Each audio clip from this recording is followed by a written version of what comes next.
Hi friends, you welcome to Sham Institute. We will discuss today's current affairs.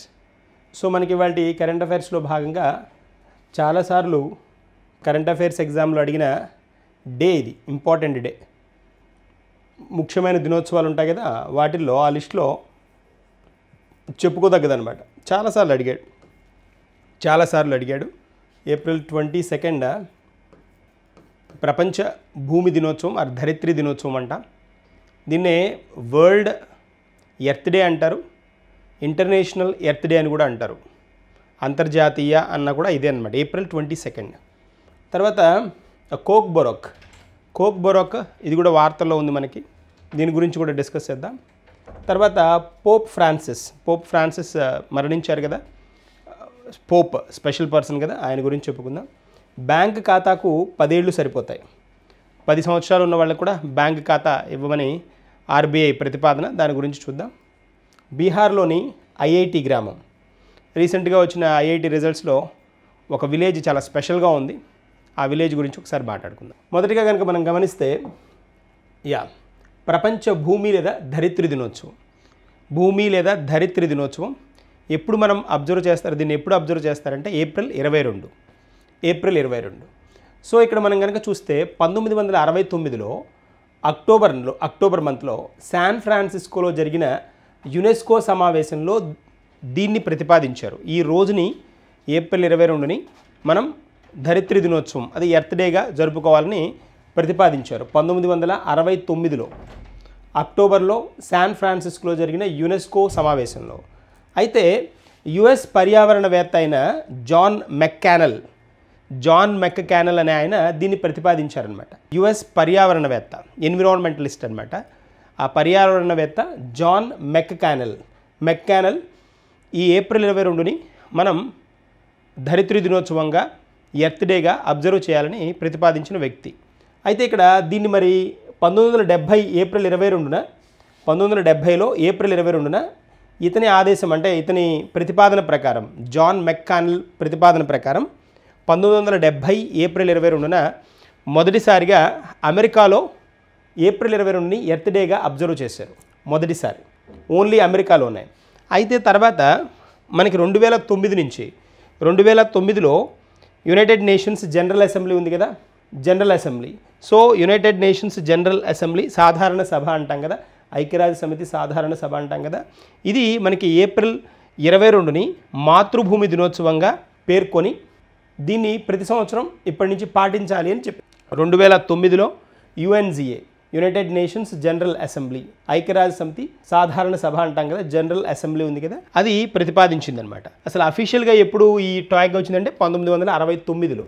దీన్ని ప్రతిపాదించిన వ్యక్తి ఎవరు అంటే జాన్ మెక్కానల్, పర్యావరణవేత్త అనమాట. సో 1970లో అమెరికాలో ఎర్త్ డేని ప్రతిపాదించారు, జరిపారు 1970లో మొదటిసారి. తర్వాత ఇక్కడ ప్రపంచవ్యాప్తంగా ఏప్రిల్ 22ని ప్రపంచ ధరిత్రి దినోత్సవంగా గుర్తించింది ఎవరు అంటే యుఎన్జిఏ, ఐక్యరాజ్య సమితి సాధారణ సభ. ఏ సంవత్సరంలో? 2009లో.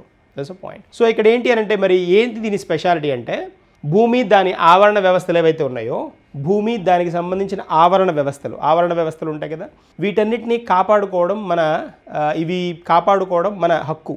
అంతేకాకుండా ఇవి మనకి ఎలా అయితే ఉపయోగపడతాయో ఆ ఉపయోగాల్ని నెక్స్ట్ జనరేషన్స్ కూడా, ముందు రాబోయే జనరేషన్స్ కూడా మనం అందివ్వాలి అని అంటే ఏంటంటే, ముందు మనం ఇప్పుడు ఉన్న పరిస్థితులని ప్రొటెక్ట్ చేసుకోవాలి, గ్లోబల్ వార్మింగ్ లాంటివి జరగకుండా.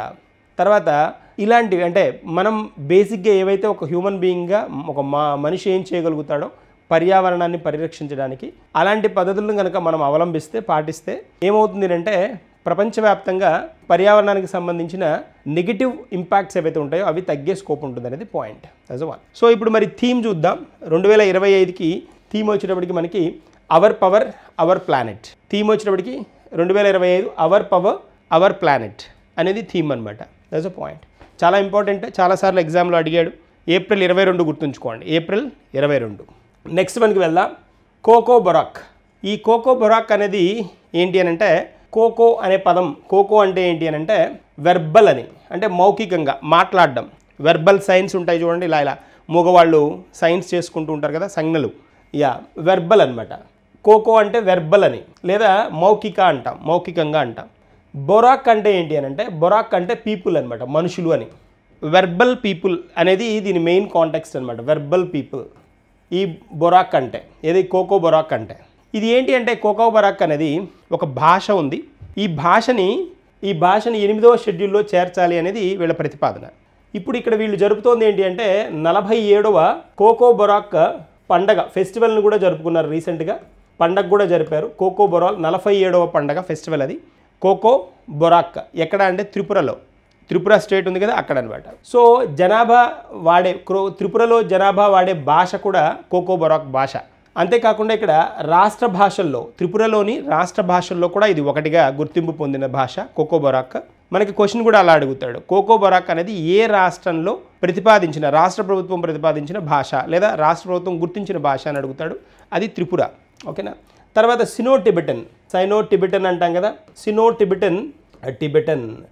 టిబెటన్ భాషల్లో కూడా టిబెట్, చైనా, సినో టిబెటన్ భాషలు ఏవైతే ఉన్నాయో వాటిల్లో కూడా ఒకటిగా దీన్ని గుర్తింపు పొందినది. అంతేకాకుండా యునెస్కో అట్లాస్లో దీనిని ప్రమాదకరమైన భాషల జాబితాలో చేర్చారు. ప్రమాదకరమైన భాషలు అంటే ప్రమాదకర పరిస్థితుల్లో ఉందేనని. అంటే చాలా తక్కువ మంది మాట్లాడుతున్నప్పుడు ఏమవుతుంది, కొన్ని రోజులకు అంతరించిపోతుంది కదా, ఎక్స్టింక్ట్ అవుతుంది కదా. అందుకని ఇది వల్నరబుల్ అని చెప్తున్నారనమాట. వల్నరబుల్ కండిషన్లో ఉంది, ప్రమాదంలో ఉంది. అంటే ఈ భాషను మాట్లాడేవాళ్ళు గ్రాడ్యువల్గా తగ్గిపోతుంటే ఏమవుతుందంటే ప్రమాద పరిస్థితుల్లో ఉంటుంది కదా, అలాగనమాట. సో ఎవరు అనౌన్స్ చేశారు, యునెస్కో అట్లాస్ దీన్ని అనౌన్స్ చేసిందనమాట రీసెంట్గా. వార్తల్లో ఉంది. కోకో బొరాక్ త్రిపురలో కోకో బొరాక్కి సంబంధించిన 47వ పండుగను కూడా సెలబ్రేట్ చేసుకున్నారు. కోకో అంటే ఏంటి అని అంటే వెర్బల్ అని, మౌఖిక అని. తర్వాత బొరాక్ అంటే ఏంటి అని అంటే మనుషులు, పీపుల్ అని. సో అది కాంటెక్స్ట్. త్రిపుర గుర్తుంచుకోవాలి. 8వ షెడ్యూల్లో దీన్ని భాషగా జాయిన్ చేయండి అని ప్రతిపాదన నడుస్తున్నాయి అనమాట. ఇప్పుడు మనకి 8వ షెడ్యూల్లో ఉన్న భాషలన్నీ 22 భాషలు ఉన్నాయన్నమాట. 22 భాషలు ఉన్నాయి. దీనిలో కోకో బొరాక్ను కూడా యాడ్ చేయాలి అనేది పాయింట్. ఓకేనా. సినో టిబెటన్ భాషల్లో కూడా ఒకటిది.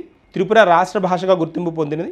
అంతేకాకుండా త్రిపురలో ఎక్కువ మంది జనాభా వాడే భాషగా కూడా చెప్తారు. అది ఎక్కువ మంది అని అంటే ఒక గ్రూప్.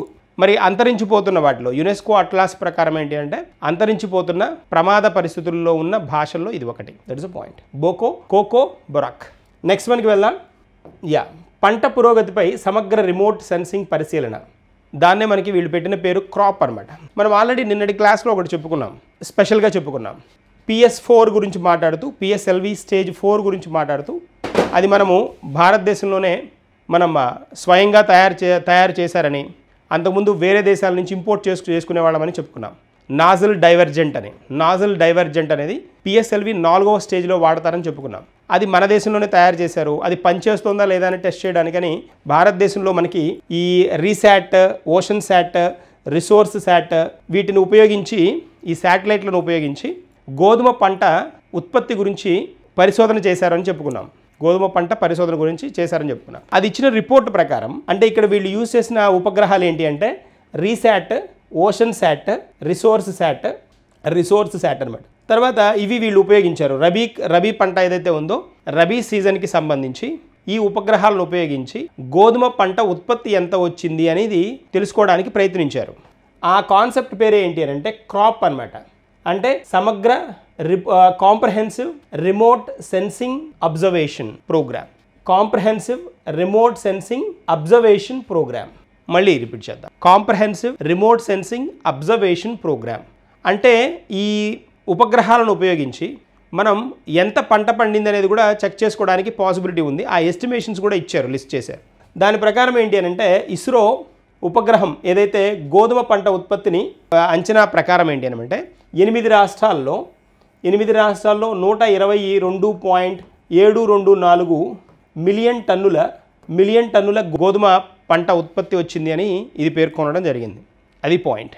సో క్రాప్ అనేది గుర్తుంచుకోవాలి ఇక్కడ మనం. తర్వాత ఇక్కడ నాజిల్ డైవర్జెంట్ ఒకసారి ఈ నాజిల్ డైవర్జెంట్ గురించి ఎవరైనా తెలియని వాళ్ళు కనుక ఉంటే ఒక్కసారి నిన్నటి క్లాస్ చూడండి. 21వ తారీఖు మనం చేసుకున్న కరెంట్ అఫైర్స్ సెషన్ చూడండి, అర్థమైపోతుంది. నాజిల్ డైవర్జెంట్, ఈ నాజిల్ డైవర్జెంట్ని స్టేజ్ 4లో ఉపయోగించి PSLV స్టేజ్ 4లో ఉపయోగించి దాన్ని ఏం చేశారంటే ఈ పంట ఉత్పత్తి ఎంత వచ్చింది అనేది మనకి రీశాట్, ఓషన్ శాట్ ఈ ఉపగ్రహాలను ఉపయోగించి ఈ డేటాను తీశారనమాట. రిసోర్స్ శాట్ను ఉపయోగించి ఈ డేటా తీశారు. దాని ప్రకారం 122.724 మిలియన్ టన్నుల గోధుమ ఉత్పత్తి జరిగింది అనేది పాయింట్ అనమాట. అది పాయింట్. నెక్స్ట్ మనకి వెళ్దాం. ఇదొకటి చూడండి. యునెస్కో 16 కొత్త గ్లోబల్ జియో పార్క్లను global Jio parks network GP అనమాట. గ్లోబల్ జియో పార్క్ నెట్వర్క్గా ప్రవేశపెట్టిందనమాట యునెస్కో వార్తల్లో చాలా సందర్భాల్లో కనిపిస్తుంది మనకి. ఇందాక ముందే మనం యునెస్కో అట్లాస్ గురించి చెప్పుకున్నాం. యునెస్కో అట్లాస్లో భాష గురించి కోకోబొరా అని చెప్పుకున్నాం యునెస్కో అట్లాస్ అని. ఇక్కడ మనం మాట్లాడుతోంది ఏంటి అంటే యునెస్కో గ్లోబల్ జియో పార్కులను గ్లోబల్ జియో పార్క్ నెట్వర్క్ అనమాట. జీజీఎన్ అంటున్నాం, లేదా దాన్నే జీజీపీఎన్ఎస్ అంటారు. జీజీపీఎన్ఎస్ అంటే ఏంటంటే గ్లోబల్ జియో పార్క్స్ నెట్వర్క్. ఓకేనా, దట్ ఇస్ అ పాయింట్. ఇక్కడ దీన్ని మనకి జీజీఎన్ స్టార్ట్ చేసి 10 సంవత్సరాలు అయిన సందర్భంగా ఈ జీజీఎన్ అంటే ఏంటి అని అంటే గ్లోబల్ పార్క్స్ అనుకుంటున్నాం కదా, గ్లోబల్ జియో పార్క్స్ అంటున్నాం. జియో పార్క్స్ అంటే ఏంటి అని అంటే భౌగోళిక పరంగా చాలా ప్రాముఖ్యత ఉన్న పార్కులు అనమాట. అంటే వాటిలో సహజ సిద్ధంగా ఏవేవైతే అక్కడ వనరులు ఉన్నాయో వాటిని కాపాడుతూ మెయింటైన్ చేసేదన్నమాట. అలాంటి వాటిని రికగ్నైజ్ చేసి యునెస్కో ఏం చేస్తుందంటే వాటిని ప్రొటెక్ట్ చేస్తుంది. ప్రపంచవ్యాప్తంగా ఎక్కడ ఉన్నాయో అక్కడ. భారతదేశంలో మనకి అయితే ఇవి లేవు, అబ్జర్వ్ చేసినవి లేవు. మొత్తం ఇప్పుడు ఏంటి అని అంటే 10వ వార్షికోత్సవం సందర్భంగా ఎవరి 10వ వార్షికోత్సవం జీజీఎన్ గ్లోబల్ జియో పార్క్స్ నెట్వర్క్ యొక్క 10వ సంవత్సరం 2015లో స్టార్ట్ చేశారు. ఇది 2025కి 10 సంవత్సరాలు అయింది. ఈ 10 సంవత్సరాలు అయిన సందర్భంగా ఇంకొక 16 కొత్త జియో పార్క్స్ ఏవైతే ఉన్నాయో గ్లోబల్ జియో పార్క్స్ని 11 దేశాల్లో ఉన్న 16 కొత్త పార్కులని ఐడెంటిఫై చేసిందనమాట, గుర్తించిందనమాట.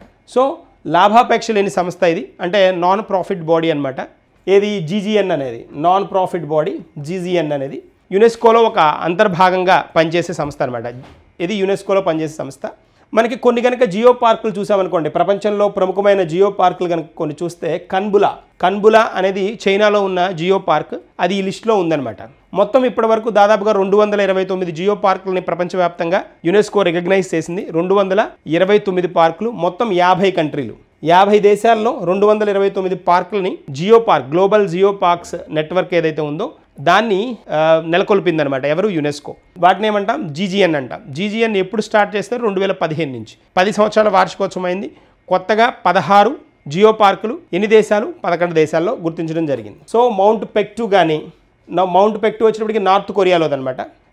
రియాద్ అన్నాం కదా, సౌదీ అరేబియా, రియాద్. సో ఇవి కొన్ని ఎగ్జాంపుల్స్ అనమాట, ఈ పార్కులకి, జియో పార్కులకి ఎగ్జాంపుల్స్. సో ఇక్కడ 2015లో ప్రారంభించారు మనకి దాన్ని, జీజీపీ అనుకున్నాం కదా. దీన్నే మనం యునెస్కో గ్లోబల్ జియో పార్క్స్ అంటాం. యునెస్కో గ్లోబల్ జియో పార్క్స్ అన్న జీజీఎన్ అన్న ఒకటే.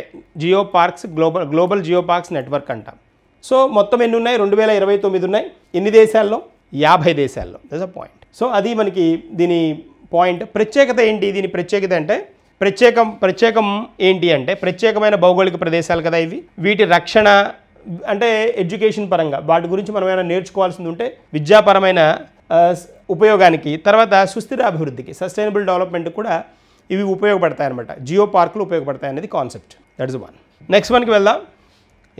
మనకి ఎడిబుల్ ఆయిల్ ఉంటాయి కదా. ఎడిబుల్ ఆయిల్ అంటే మనం వంట నూనెలు ఉంటాయి కదా, వాటిల్లో మనకి స్వయం సమృద్ధి సాధించడానికి మనకి జిఎం అనమాట. జిఎం అంటాం కదా, జెనెటికల్లీ మోడిఫైడ్ పంటలను స్వీకరించాలని నీతి ఆయోగ్ పిలుపునివ్వడం జరిగిందనమాట. నీతి ఆయోగ్కి సంబంధించిన ఒక సభ్యుడు పిలుపునివ్వడం జరిగిందనమాట. దేటికి? నూనెలు ఉంటాయి కదా, ఎడిబుల్ ఆయిల్ అంటాం. ఈ ఎడిబుల్ ఆయిల్స్లో, ఎడిబుల్ ఆయిల్ అంటే వంట నూనెలు, మనం వాడే రిఫైన్ ఆయిల్ ఉంటాయి కదా, refine bran oil, sunflower oils ఇవి ఉంటాయి కదా, వీటిని మనకి స్వయం సమృద్ధి లేదు. అంటే మన దగ్గర మనకి కావాల్సిన, మన అవసరాలకి కావాల్సిన ఈ వంట నూనెను పండించుకునే సామర్థ్యం లేదు. మనం ఉక్రెయిన్ మీద డిపెండ్ అవుతాం సన్ఫ్లవర్ ఆయిల్కి, బయట దేశాల మీద డిపెండ్ అవుతాం. కానీ దాన్ని స్వయం సమృద్ధి సాధించడానికి ఎప్పటి నుంచో ట్రై చేస్తోంది భారతదేశం. 1990లో ఎల్లో రెవల్యూషన్ కూడా తీసుకొచ్చింది. పసుపచ్చ విప్లవం అంటారు. ఎల్లో రెవల్యూషన్ దేనికి సంబంధించింది అంటే వంట నూనెలకు సంబంధించింది, ఆ నూనెకి సంబంధించింది, ఆయిల్ సీడ్స్కి సంబంధించింది. సో దానికి అక్కడ స్వయం సమృద్ధి మనం సాధించలేకపోగా తర్వాత దాన్ని కొనసాగించడానికి కూడా చాలా అభ్యంతరాలు వచ్చాయన్నమాట. సో అది పార్ట్. కాబట్టి మళ్ళీ స్వయం సమృద్ధి సాధించాలి వంట నూనెల్లో అనేది ఫోకస్ చేస్తూ గవర్నమెంట్ ఆఫ్ ఇండియా దీనిలో జెనెటికల్లీ మోడిఫైడ్ జిఎం ఉంటాయి కదా, జెనెటికల్లీ మోడిఫైడ్ మాడిఫైడ్ పంటలని స్వీకరిస్తే మనకి ఎక్కువ దిగుమతి వస్తుంది, ఎక్కువ దిగుబడి వస్తుంది, ఉత్పత్తి ఎక్కువ చేసుకున్నాము అని అంటే వాటి నుంచి మనం నూనెని తీసుకోవచ్చు అనే కాన్సెప్ట్ మీద ఫోకస్ చేస్తోంది. దాన్ని నీతి ఆయోగ్ సభ్యుడు ఒకరు ఈ కాన్సెప్ట్ ముందుకు తీసుకొచ్చారనమాట. అలా మనకి వార్తల్లో ఉంది. సో దీనిలో ఏం చేస్తారు, జెనెటికల్లీ మాడిఫైడ్ అంటే మనకు తెలుసు కదా, దాని డిఎన్ఏని మారుస్తారు. దాని జెనెటికల్లీ మాడిఫైడ్ అంటే ఏంటి అంటే దాని జీన్స్ని మారుస్తారు. జీన్స్ అంటే డిఎన్ఏని మారుస్తారనమాట. మార్చడం ద్వారా ఏమవుతుందంటే ఉత్పత్తి పెంచుకుంటారు. బాగా ఉత్పత్తి ఇచ్చే మొక్కలు ఏవైతే ఉన్నాయో వాటి డిఎన్ఏలని ఇక్కడ మనకి రీప్లేస్ చేస్తారు ఆల్రెడీ ఉన్న పంటలకి. అప్పుడు ఏమవుతుంది, ఈ దిగుబడి పెరుగుతాయి. అది కాన్సెప్ట్. సో మనకి ఇప్పటివరకు అఫీషియల్గా ఈ జెనెటికల్లీ మాడిఫైడ్ పార్ట్లో ఉన్నది ఏంటి అంటే ఇండియాలో బీటీ కాటన్ మనం పంటలకు ఆమోదం ఉన్న జిఎం క్రాప్ ఏది అని అంటే ఆమోదం ఉన్న జెనెటికల్లీ మాడిఫైడ్ ప్రకారం ఆమోదంతో నడుస్తున్నది బీటీ కాటన్ ఒకటే. దాని తర్వాత 2022లో జిఎం మస్టర్డ్, ఆవు గింజలు ఉంటాయి కదా, ఆవాలు అంటాం కదా, మస్టర్డ్, ఇవి జిఎం మస్టర్డ్కి 2022లో పర్మిషన్ ఇచ్చారు. అఫీషియల్గా అయితే బీటీ కాటన్ ఒకటే ఉందంటారు, కానీ 2022లో మస్టర్డ్కి కూడా పర్మిషన్ ఇచ్చారు. ఏది జెనెటికల్గా మాడిఫై చేసుకోవచ్చు అని. ఈ రెండే ఉన్నాయి ఇప్పటివరకు ఇండియన్ కాంటెక్స్ట్లో. అయితే భారతదేశం వంట నూనెల ఉత్పత్తిని 2030-31 నాటికి 25.45 మిలియన్ టన్నులకు తీసుకువెళ్ళడానికి ఇది ఈ జెనెటికల్లీ మాడిఫైడ్ పంటల మీదకి వెళ్ళాలి, పంటలని తీసుకోవాలి అనేది పాయింట్ అనమాట. సో ఎప్పటికీ 2030-31 నాటికి 25.45 మిలియన్ టన్నుల మనకి రిక్వైర్మెంట్, మనకు కావాల్సిన అవసరాలు కూడా సంవత్సరానికి పెరుగుతాయి కదా. అసలు నూనె లేకుండా ఏం చేయలేం కదా, అంతే కదా. అసలు మెయిన్ కదా అది. అంటే వంట చేయాలి అంటే నూనె కావాలి.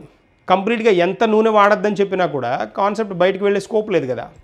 అదనమాట. అంటే ఖచ్చితంగా మన వంట తీరులో మార్పన రావాలి, లేదా వీటి ఉత్పత్తి అన్న పెంచుకోవాలి. మన రిక్వైర్మెంట్స్ పెరుగుతూ ఉన్నాయి కదా, ఇయర్ బై ఇయర్ మనకు కావాల్సిన ఉత్పత్తి తక్కువ మనకి.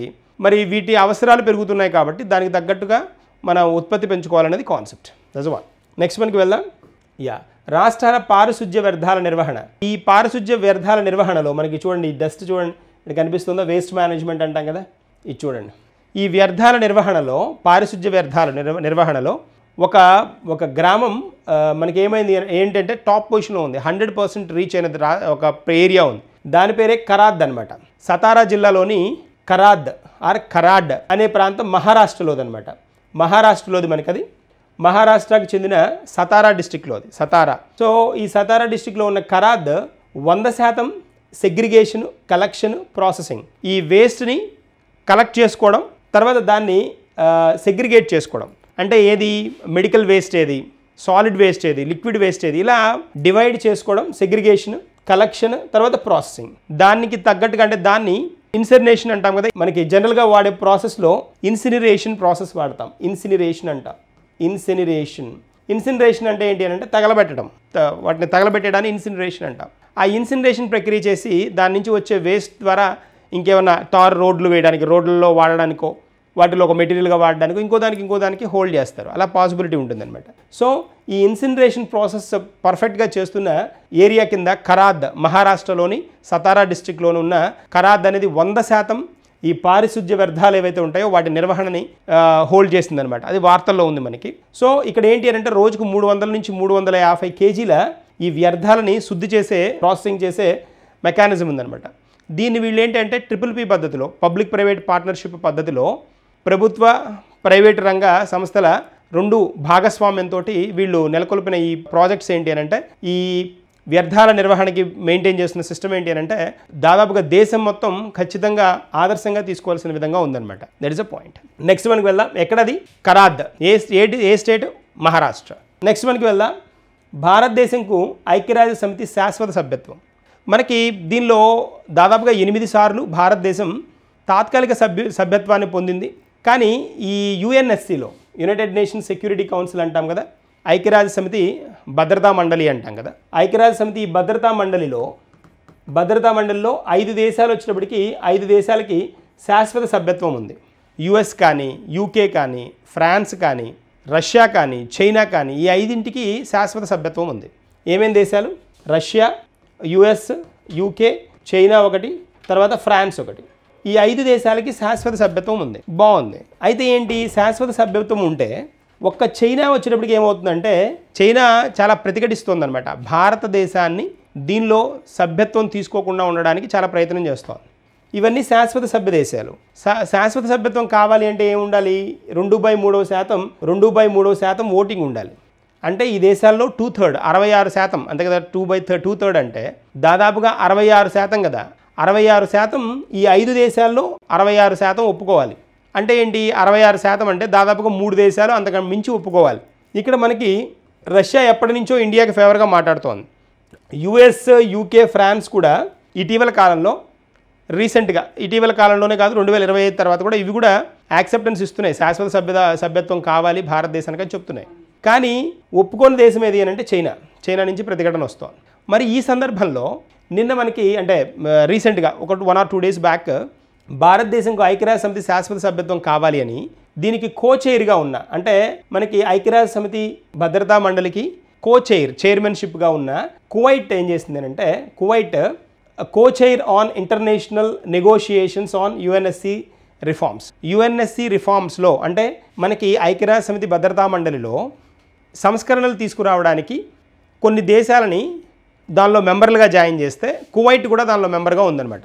కువైట్ కూడా మెంబర్గా ఉంది. కువైట్ ఏం చెప్తోంది అని అంటే, భారతదేశానికి దీనిలో శాశ్వత సభ్యత్వం పొందడానికి అన్ని అవకాశాలు ఉన్నాయి. భౌగోళికంగా, ఆర్థికంగా, తర్వాత పోతే స్ట్రాటజికల్గా, వ్యూహాత్మకంగా, తర్వాత లీడర్షిప్ క్వాలిటీస్లో వేటిల్లోనూ భారతదేశం తక్కువ పొజిషన్లో లేదు. కాబట్టి టాప్లోనే ఉంది. దానికి శాశ్వత సభ్యత్వం ఇవ్వాలి అని చెప్పిన దేశం కువైట్ అనమాట. అది వార్తల్లో ఉంది. సో మరి దీన్ని ప్రతిఘటిస్తోంది ఎవరు? దీన్ని ఒప్పుకోంది ఎవరు అని అంటే చైనా ఒక్క దేశం ఒప్పుకోవడం లేదు. అది పాయింట్. సో కువైట్ అనౌన్స్ చేసింది కాబట్టి మనం ఖచ్చితంగా ఫోకస్ చేయాలి. ఏ దేశం అని అడుగుతాడు? Kuwait. That's a point. Next మనకి వెళ్దాం. Operation Atlanta. ఇది ఆపరేషన్ అట్లాంటా అనేది మ్యారిటైమ్ ఎక్సర్సైజ్ అనమాట.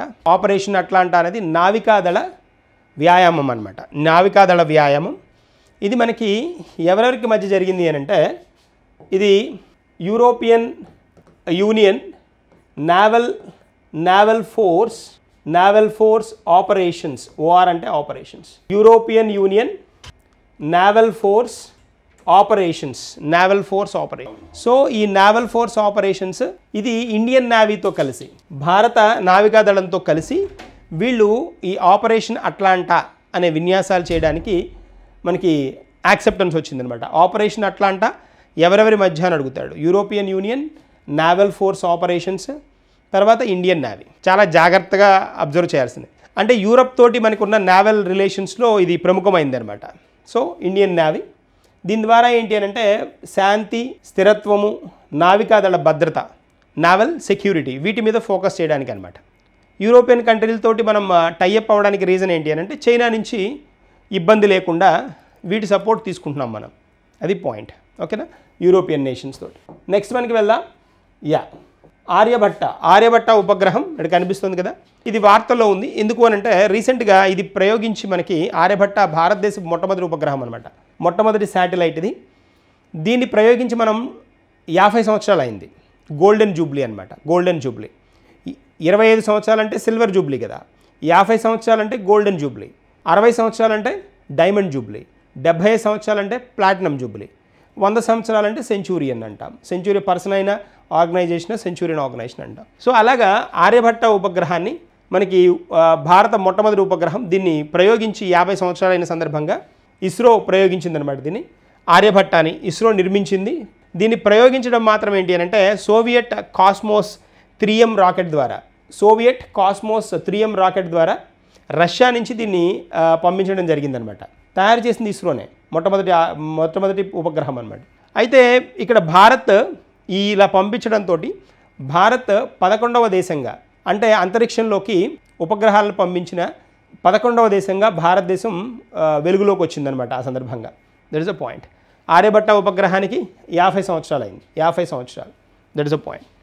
తర్వాత నెక్స్ట్ మనకి వెళ్దాం. ఇక్కడ చూడండి. ఇక్కడ పాయింట్ చూడండి. భారతదేశంలో ట్రేడెడ్ మార్క్ భవనం. ఈ ట్రేడ్ మార్క్ భవన్స్ మనకి రీసెంట్గా వార్తల్లో ఉన్నది. తెలంగాణకి చెందిన తెలంగాణ ఉస్మానియా యూనివర్సిటీ ఉంది కదా. ఈ ఉస్మానియా యూనివర్సిటీలోని ఆర్ట్స్ కాలేజ్ ఆఫ్ ఉస్మానియా అంటాం. Arts college building of Osmania. ఇదిగోండి ఇక్కడ కనిపిస్తుంది చూడండి. Arts college building of Osmania. ఇది తెలంగాణలో ఉన్నదనమాట. ఇది 3వ స్ట్రక్చర్డ్ ట్రేడ్ మార్క్ భవనంగా భారతదేశంలో 3వ స్ట్రక్చర్డ్ ట్రేడ్ మార్క్ భవనంగా గుర్తింపు పొందిందనమాట. మొదటి రెండు ఏంటి అని అంటే తాజ్మహల్ ప్యాలెస్ హోటల్, ఇది ఒకటి. రెండవది వచ్చినప్పటికి బాంబే స్టాక్ ఎక్స్చేంజ్ భవనం. ఈ బాంబే స్టాక్ ఎక్స్చేంజ్ భవనము, తర్వాత తాజ్మహల్ ప్యాలెస్ హోటల్ భవనం, ఇవి రెండు ఆల్రెడీ మనకి ఈ ట్రేడ్ మార్కెట్ భవనాలుగా గుర్తింపు పొందినవి. ఇప్పుడు మూడవది ఏంటి అని అంటే మనకి arts college building of Osmania arts college building మూడవ స్థానంలో నిలిచిందనమాట. That is a point. So ఇది వచ్చేటప్పటికి మనకి 1939లో దీని నిర్మాణం జరిగింది. 39లో దీనిలో ఏంటి అంటే ఉస్మాన్ షాహీల శిల్పకళ నైపుణ్యం అనమాట. అంటే ఆ ప్రత్యేకమైన ఈ కన్స్ట్రక్షన్లో ఆర్కిటెక్చర్ అంటాం కదా, ఈ ఆర్కిటెక్చర్లో వాళ్ళ ప్రతిభ, అంతేకాకుండా వీళ్ళేంటి అంటే ఎల్లోరాలు, తర్వాత కాకతీయ టెంపుల్స్ గుళ్ళు ఉన్నాయి కదా, వాటి అజంతా ఈ స్ట్రక్చర్ల మీద బేస్ చేసుకొని దీన్ని నిర్మించడం జరిగిందనమాట. ఎల్లోరా, అజంతా, కాకతీయ టెంపుల్స్ ఉన్నాయి కదా, వాటిని ఆ బేస్ని చేసుకొని దీన్ని నిర్మించడం జరిగింది. చాలా ప్రముఖమైంది అనమాట. Arts college building of Osmania, that is one. Next మనకి వెళ్దాం. బ్రహ్మోస్ క్షిపణి. ఈ బ్రహ్మోస్ క్షిపణి అనేది మనకి సూపర్సోనిక్ క్రూయిజ్ మిజైల్ అంట. ఇస్ అ సూపర్సోనిక్ క్రూయిజ్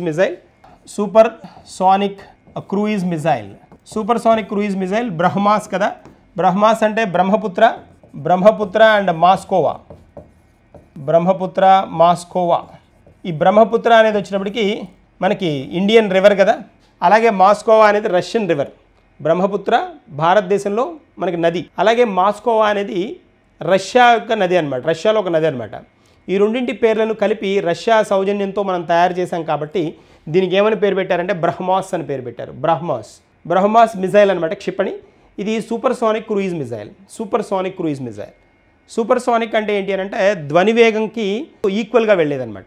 సబ్సానిక్లు ఉంటాయి. సబ్సానిక్ అంటే ధ్వనివేగం కంటే తక్కువలో వెళ్ళేది సబ్సానిక్. సానిక్స్ అంటే సైన్స్ ఆఫ్ సౌండ్ కదా, సౌండ్కి సంబంధించిన సైన్స్ని మనం ఏమంటామంటే సానిక్స్ అంటాం. సో సూపర్సానిక్ అంటే ధ్వనివేగంకి ఈక్వల్గా వెళ్తే దాన్ని సూపర్సానిక్ అంటాం. సబ్సానిక్ అంటే ధ్వనివేగం కంటే తక్కువగా. ఇంకా హైపర్సానిక్ అని ఉంటాయి. హైపర్సానిక్ అంటే ధ్వనివేగం కంటే 6 రెట్ల నుంచి 10 రెట్లు ఎక్కువగా కనుక వెళ్తే హైపర్సానిక్స్ అంటాం. ఇది వచ్చినప్పటికి సూపర్సానిక్ అనమాట. సూపర్సానిక్ క్రూయిజ్ మిజైల్ ఇది మనకి రష్యా సౌజన్యంతో భారతదేశం కన్స్ట్రక్ట్ చేసింది. దీని పరిధి వచ్చేటప్పటికి 290 కిలోమీటర్లు అనమాట. ఇక్కడ బ్రహ్మోస్ కనిపిస్తుంది కదా. మరి ఇది ఎందుకు వార్తల్లో ఉంది, ఎప్పటి విషయమో కదా అంటే, వార్తల్లో ఉండడానికి రీజన్ ఏంటి అని అంటే దీని ఫస్ట్ ఫేజ్లో అంటే ఒక స్టేజ్లో మనం వీటిని ఏంటి అంటే రష్యా సౌజన్యంతో మనం తయారు చేసిన వీటిని ఫిలిప్పీన్స్కి ఒకసారి ఒక స్టేజ్లో అమ్మాం. ఫిలిప్పీన్స్కి ఒక బ్యాచ్ అమ్మాం. ఫిలిప్పీన్స్ అనే దేశం ఉంది కదా, వాళ్ళకి ఈ బ్రహ్మాస్ని ఒక బ్యాచ్ అమ్మాం. రెండవ బ్యాచ్ ఇప్పుడు అమ్మడానికి రెడీ అవుతుందన్నమాట భారతదేశం. మనం వేరే దేశాల నుంచి సాంకేతికతని మనం అడాప్ట్ చేసుకొని దాంతో తయారు చేసిన ఈ మిజైల్స్ని వేరే దేశాలకు అమ్ముతున్నాం. ఇది రైట్ ట్రేడ్ కదా, డిప్లొమసీ అంటాం, డిప్లొమాటిక్ వే అనమాట. సో ఇక్కడ ఏంటి అని అంటే ఫిలిప్పీన్స్కి మనం రెండవ బ్యాచ్ డీల్ హోల్డ్ అయింది, దాని గురించి అనమాట. సూపర్సోనిక్ క్రూయిజ్ మిజైల్స్ ఇవి. అంటే వీటి స్పెషాలిటీ ఏంటి అంటే భూమి మీద, ఆకాశంలో, నీటి మీద ఎక్కడైనా వాడచ్చు అనమాట. వీటిని ఎక్కడైనా వాడచ్చు. సర్ఫేస్ మీద, ఎయిర్లో వాడచ్చు, తర్వాత వాటర్లో వాడచ్చు అనమాట. అది స్పెషాలిటీ వీటిది. తర్వాత ఈ మోడల్ ఏంటి అని అంటే ఫైర్ అండ్ ఫర్గెట్ మోడల్ అంటాం. ఆల్మోస్ట్ క్రూయిజ్ మిజైల్స్ అన్నీ అంతే. క్రూయిజ్ మిజైల్స్ అన్నీ అలాగే ఉంటాయి. ఇది సూపర్సోనిక్ క్రూయిజ్ మిజైల్ కదా.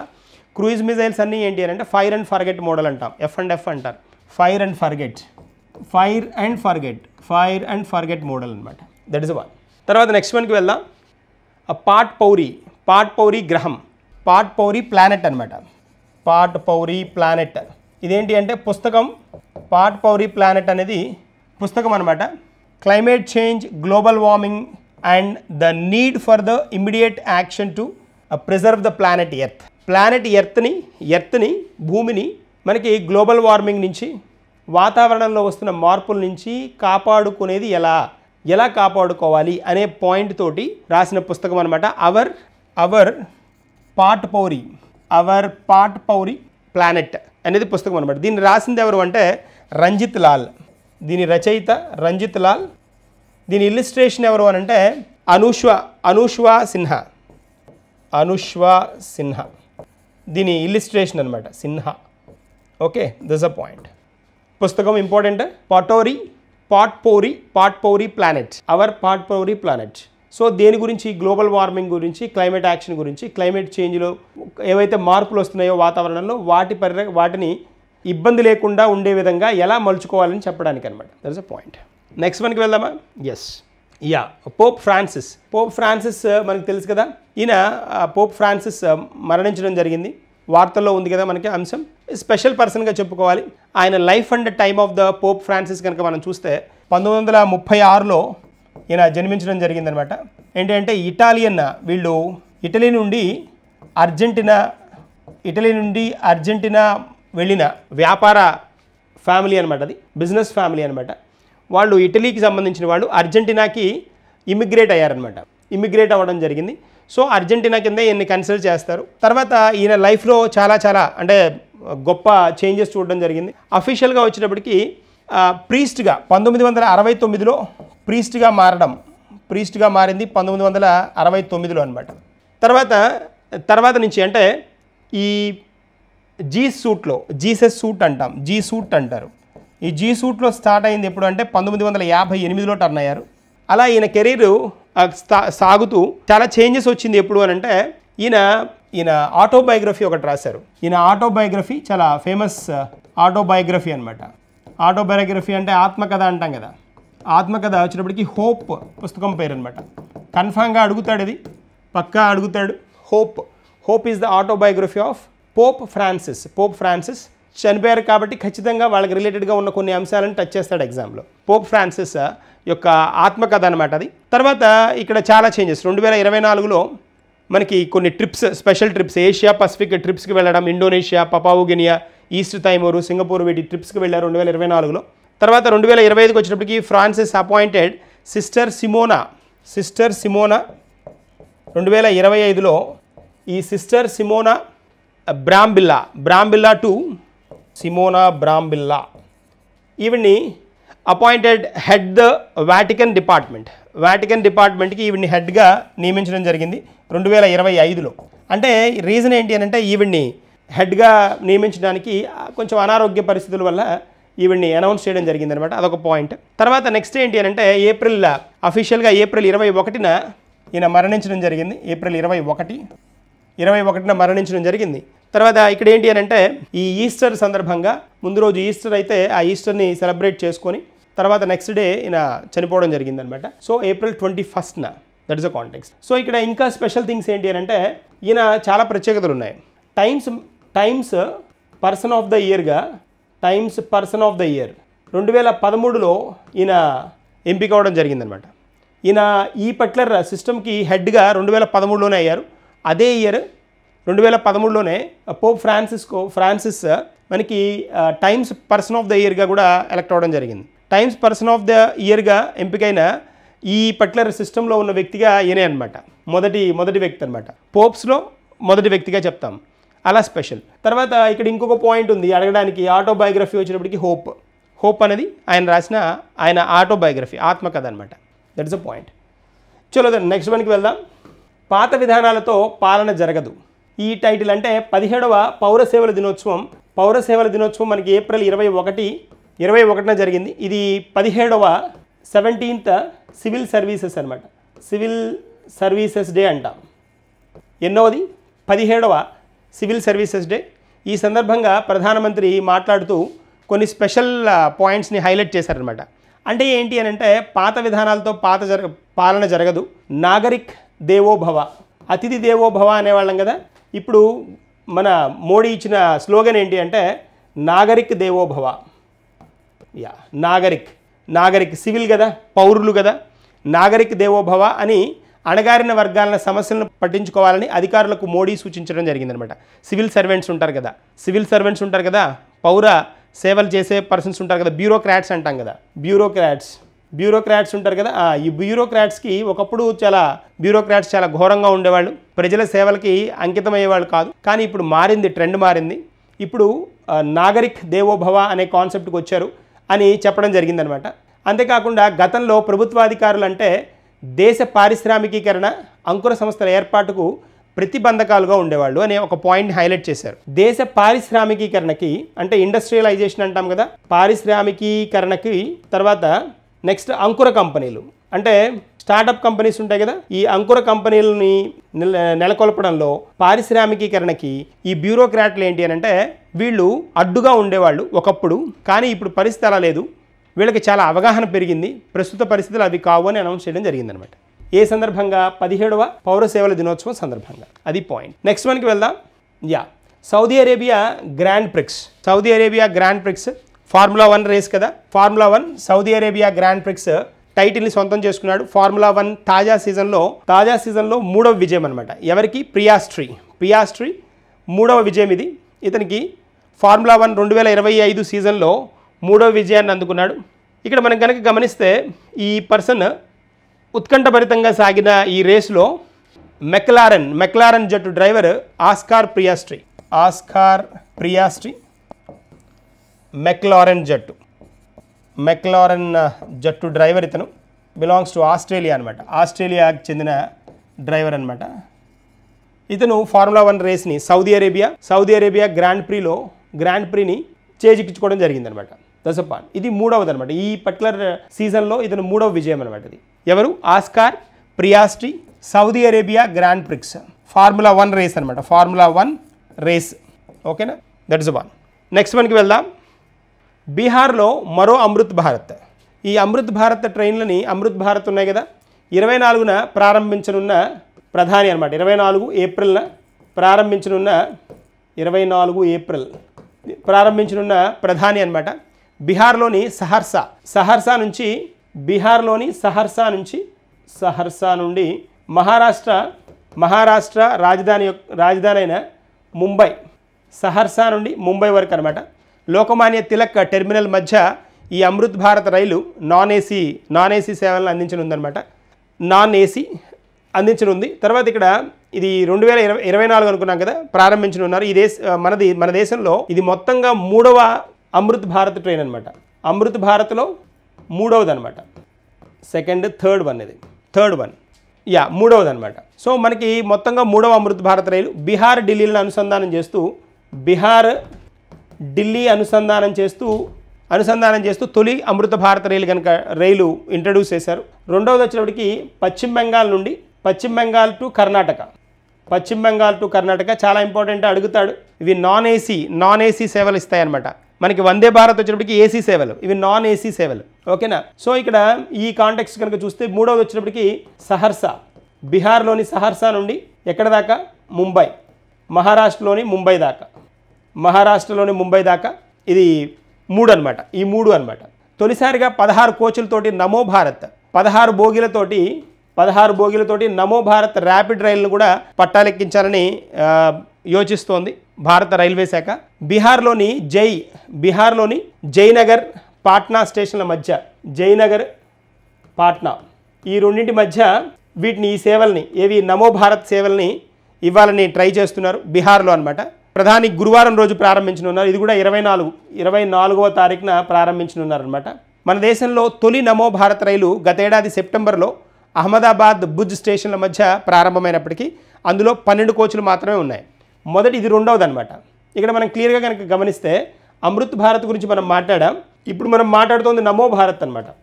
ఈ నమో భారత్లో 16 బోగీలతోటి ఇది రెండవది అనమాట. మొదటిది ఎప్పుడు ఇంట్రడ్యూస్ చేశారు అంటే లాస్ట్ సెప్టెంబర్లో 2024 సెప్టెంబర్లో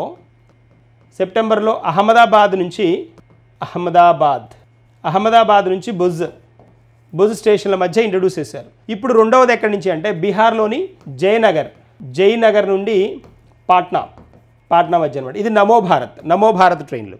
దీనిలో మరి స్పెషాలిటీ ఏంటి అని అంటే అహ్మదాబాద్ భుజ్లో సెప్టెంబర్ 2024లో ఇంట్రడ్యూస్ చేసిన నమో భారత్లో 12 బోగీలు మాత్రమే ఉంటే ఇప్పుడు ప్రెసిడెంట్ వచ్చేటప్పటికి 16 బోగీలతో ఇంట్రడ్యూస్ చేశారనమాట. అది ప్రత్యేకత. That's a point. నెక్స్ట్ వన్కి వెళ్దాం. బ్యాంక్ ఖాతాకు 10 ఏళ్ళు సరిపోతాయి. జనరల్గా RBI, reserve bank of India introduce చేసిన కాన్సెప్ట్ అనమాట. ఇది కొత్తగా చెప్పిన పార్ట్. ఎప్పటి నుంచి ఇది అమలు అంటే జూలై 1 నుండి ఇది అమలు అవుతుందని చెప్తున్నారు. ఆర్బీఐ మార్గదర్శకాల ప్రకారం సేవింగ్స్ టర్మ్ డిపాజిట్లు వీటికి సంబంధించి కొన్ని మార్గదర్శకాలను ఇవ్వడం జరిగింది. అంతకు ముందు కూడా ఈ 10 ఏళ్ల లోపు వాళ్ళు కూడా బ్యాంక్ అకౌంట్లు తీసుకునేవాళ్ళు. కానీ దానికి ఏంటి అంటే గార్డియన్ ఉండాల్సి వచ్చేది, గార్డియన్ సంతకం ఉండాల్సి వచ్చేది. ఖచ్చితంగా పేరెంట్స్ కానీ లేకపోతే పేరెంట్స్ లేని పిల్లలు కనుక అయితే థర్డ్ పర్సన్ గార్డియన్గా ఎవరైనా ఉండి కానీ హోల్డ్ చేయాల్సి వచ్చేది. ఇప్పుడు ఆర్బీఐ కొత్త నిబంధనలు ఏంటి అని అంటే 10 ఏళ్ల వయసు మించిన పిల్లలు వాళ్ళ పేరు మీద సేవింగ్స్ కానీ టర్మ్ డిపాజిట్ ఖాతా ఉన్నట్లయితే ఆ ఖాతాలో సంతకాన్ని ఇతర వివరాలను మళ్ళీ ఇవ్వాలి. ఇటువంటి వారికి ఇంటర్నెట్ బ్యాంకింగ్ ఫెసిలిటీ ఇస్తానంటోంది. అంతేకాకుండా వీళ్ళకి స్పెషల్గా ATM or debit card provide చేస్తానంటోంది. చెక్ బుక్ కూడా ప్రొవైడ్ చేస్తానంటోంది. ఈ ఏడాది జూలై 1వ తేదీ నుంచి ఈ చేర్పులు చేయాలని ఆర్బీఐ యోచిస్తోంది అనమాట. That is a point. ఓకేనా. తర్వాత నెక్స్ట్ వన్కి వెళ్దామా. ఐఐటీల గ్రామం. ఈ ఐఐటీల గ్రామం వార్తల్లో ఉంది. పట్వాటీ అనమాట. పట్వాటీ అనే గ్రామం, పట్వాటోలి అనే గ్రామం ఇది మనకి బీహార్లోని గయా జిల్లాలో ఉందన్నమాట. బీహార్లోని గయా జిల్లాలో పట్వాటోలి అనమాట. ఈ గ్రామం ఇది స్పెషాలిటీ ఏంటి అంటే 40 మందికి పైగా జేఈ మెయిన్స్లో ఉత్తీర్ణులయ్యారు ఇక్కడ ఈ పర్టికులర్ ఏరియా నుంచి అనమాట. అంటే వృక్ష సంస్థాన్ కృషి అని ఒక స్పెషల్ ప్రోగ్రామ్ని వీళ్ళు ఇంట్రడ్యూస్ చేశారు. స్పెషల్ ప్రోగ్రామ్ అది వృక్ష సంస్థాన్ కోచింగ్ సెంటర్ అనమాట. అది ఎవరి కృషి వల్ల అంటే వృక్ష సంస్థాన్ అనే కోచింగ్ సెంటర్, వృక్ష సంస్థాన్ కోచింగ్ సెంటర్. ఈ కోచింగ్ సెంటర్ని లో శిక్షణ పొందిన వారే ఈ 40 మంది కావడం ప్రత్యేకత అనమాట. That is the speciality. తర్వాత ఇక్కడ వచ్చేటప్పటికి ఇది ఐఐటి గ్రామంగా పేరు వచ్చింది. ఎందుకంటే మరి అంతమంది స్పెషల్గా టర్న్ అయ్యారు అంటే మరి స్పెషలే కదా, వెరీ స్పెషల్ కదా. సో పట్వాటోలి పేరు పొందడానికి, ఐఐటి గ్రామంగా పేరు పొందడానికి అసలు బీజం ఎప్పటి నుంచి స్టార్ట్ అయిందంటే 1991లో స్టార్ట్ అయింది. ఈ ఊరి నుంచి ఆ ఏడాది చాలామంది ఐఐటిలో సీట్ సంపాదించారు 1991లో. తర్వాత ఏంటి అని అంటే వీళ్ళు వృక్ష్ వి ద చేంజ్ అనే పేరిట ఒక ఎన్జిఓని స్థాపించారనమాట. వృక్ష వి ద చేంజ్ అనే ఒక ఎన్జిఓని స్థాపించడం జరిగింది. ఇది ఐఐటి పదం అంటే ఇంట్లో ఐఐటి పదం వినిపిస్తూనే ఉంది. ఆ గ్రామంలో ప్రతి ఇంట్లో ఈ ఐఐటి పదాన్ని వినిపించే విధంగా అంత ఫేమస్ అయ్యారనమాట వీళ్ళు. దాదాపుగా ఎక్కువ మందిని ఐఐటి వైపే ప్రమోట్ చేయడం, ఐఐటిని ప్రిపరేషన్కి వాళ్ళు ఇంపార్టెన్స్ ఇవ్వడం అనేది స్టార్ట్ అయిందనమాట. దాదాపుగా 20,000 మంది గ్రామస్తులు ఉన్న ఈ పట్వాటోరిలో 20,000 మంది ఉంటే ఈ 20,000 మందిలో దాదాపుగా మనకి అందరూ చేనేతకు సంబంధించిన వ్యక్తులు అనమాట. వాళ్ళలో అంటే వస్త్ర పరిశ్రమలు, చేనేత పని చేయడానికి వీళ్ళు ఎక్కువగా ఉండడంతో దీనికి ఏంటి అని అంటే చేనేత పని చేసే వాళ్ళు ఉన్నారు కాబట్టి దీనికి పట్వాటోలి అనే పేరు వచ్చిందనమాట. ఆ గ్రామం పేరు కూడా పట్వాటోలి అనేది చేనేత వృత్తి వాళ్ళు ఎక్కువ ఉండడం వల్ల వచ్చింది. తర్వాత ఏంటి అని అంటే ఇప్పటికీ అక్కడ కుటుంబాలు చేనేత పని మీదే ఆధారపడుతున్నప్పటికీ వీళ్ళ పిల్లలు మాత్రం ఐఐటి కోచింగ్ తీసుకుంటున్నారనమాట. That is speciality. So online వేదికగా శిక్షణ జరుగుతోంది. ఈ 2013లో ఏర్పాటైందనమాట ఈ వృక్ష వి ద చేంజ్ అనే ఎన్జిఓ. ఐఐటిలో చదవాలనే కోరిక ఉచిత శిక్షణ అందిస్తోంది. గ్రాడ్యుయేట్లు అందించే నిధులతోటి మెటీరియల్స్ కూడా ఇస్తోందనమాట. ఢిల్లీ, ముంబైలో నివసించేవారు ఆన్లైన్ వేదికగా విద్యార్థులకు శిక్షణ ఇవ్వడం కూడా జరుగుతుందన్నమాట. స్పెషల్ చూడండి, ఢిల్లీ, ముంబైలో ఉండే వాళ్ళకి ఇక్కడి నుంచి ఆన్లైన్ కోచింగ్ ఇస్తాను. చూడండి ఏది ఇంపాసిబుల్ మనిషి లైఫ్లో. బీహార్ అనగానే ఒక నెగిటివ్ ఐడియా వచ్చే ఏరియా నుంచి ఢిల్లీ, ముంబై దేశ రాజధాని, దేశ అడ్మినిస్ట్రేటివ్ క్యాపిటల్ ఒకటి, తర్వాత పోతే కమర్షియల్ క్యాపిటల్ ఒకటి, 2 ముంబై, ఢిల్లీ కదా. రాజ్యాంగపరమైన క్యాపిటల్ ఒకటి, రాజకీయపరమైన క్యాపిటల్ ఒకటైతే ఇంకోటి వచ్చేటప్పటికి బిజినెస్ పరంగా రెండిట్లో ఉన్న స్టూడెంట్లకి ఆన్లైన్ క్లాసులు ప్రొవైడ్ చేస్తుంది. వెరీ స్పెషల్ కదా. తర్వాత చాలా కుటుంబాలు తమ పిల్లలను పట్టణాలకు పంపించి చదివించలేని ఎవరైతే పరిస్థితి ఉంటుంది కాబట్టి వాళ్ళకి ఇది సదుపాయంగా ఉంది అనమాట. సో చాలా special one, very special one. Okay, ఎక్కడది? బీహార్లో ఐఐటి గ్రామం. పేరేంటి? Patwatoli. That's a point. Next వన్కి వెళ్దాం. ప్రధానమంత్రి అవార్డు అంటే గురుకుల కార్యదర్శి ప్రసన్న వెంకటేష్ ప్రసన్న వెంకటేష్కి ప్రధానమంత్రి అవార్డు ప్రదానం చేయడం జరిగింది.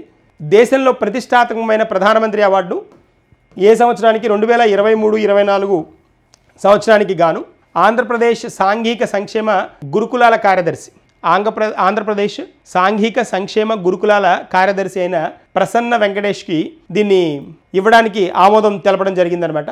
ఏ రోజున అంటే సివిల్ సర్వీసెస్ డే చెప్పుకున్నాం కదా. సివిల్ సర్వీసెస్ డే ఏప్రిల్ 21 అని చెప్పుకున్నాం కదా. ఈ రోజున సందర్భంగా ఢిల్లీలో విజ్ఞాన్ భవన్లో నిర్వహించిన వికసిత్ భారత్ కార్యక్రమంలో ఈ అవార్డును ప్రదానం చేయడం జరిగిందనమాట. ఎవరికి? ప్రసన్న వెంకటేష్. ఆంధ్రప్రదేశ్కి చెందిన మనకి గురుకుల కార్యదర్శి అనమాట. ఇతను గురుకుల కార్యదర్శి, సాంఘిక సంక్షేమ గురుకుల కార్యదర్శి. ఇతనికి ఈ అవార్డు దక్కడం జరిగింది. ఉత్తమ పనితీరు కనబరిచిన దేశంలోని 10 జిల్లాల కలెక్టర్లకు ఈ అవార్డును కేంద్రం అందిస్తుందన్నమాట. పరిపాలనలో ఉత్తమ పనితీరు కనబరిచిన వాళ్ళకి ఈ అవార్డుని అనౌన్స్ చేయడం జరుగుతుంది. ప్రసన్న వెంకటేష్ 2022 జనవరి నుంచి 2024 జూలై వరకు ఏలూరు జిల్లా కలెక్టర్గా పనిచేశారనమాట. ఎక్కడ? ఏలూరు జిల్లా కలెక్టర్గా పనిచేయడం జరిగింది. స్పెషల్ కదా, అది కలెక్టర్గా పనిచేశారు. ఆ సమయంలో ప్రభుత్వ పథకాలను ప్రజల్లోకి తీసుకువెళ్ళడంలో చాలా అంటే మంచి నేమ్ వచ్చిందనమాట. ఆ గవర్నమెంట్ ప్రవేశపెట్టిన పథకంకి ఎంత పేరు వచ్చిందో ఇతనికి కూడా అంత పేరు వచ్చింది ఆ టైంలో. సో అలా ప్రాముఖ్యత పొందిన వ్యక్తి అనమాట. అతనికి ప్రసన్న వెంకటేష్కి కలెక్టర్ 2022 నుంచి 2024 వరకు ఏలూరు కలెక్టర్గా పనిచేశారు. ఆ టైంలో ఈయన అక్కడ గురుకులాలు ఉన్నాయి కదా, గురుకులాల మీద గురుకుల కార్యదర్శిగా పనిచేశారు, కలెక్టర్గా వర్క్ చేశారు. ఆ టైంలో ఈయన తీసుకొచ్చిన ప్రభుత్వ పథకాలను ప్రవేశపెట్టడంలో ఇతను చూపించిన చొరవ వల్ల ఇతనికి ఈ అవార్డు లభించడం జరిగిందనమాట. That is a point. So ఇవి మనకి ఇవాళ కరెంట్ అఫైర్స్. నెక్స్ట్ సెషన్లో కలుద్దాం, మరికొన్ని కాన్సెప్ట్స్ డిస్కస్ చేద్దాం. Thank you and all the best.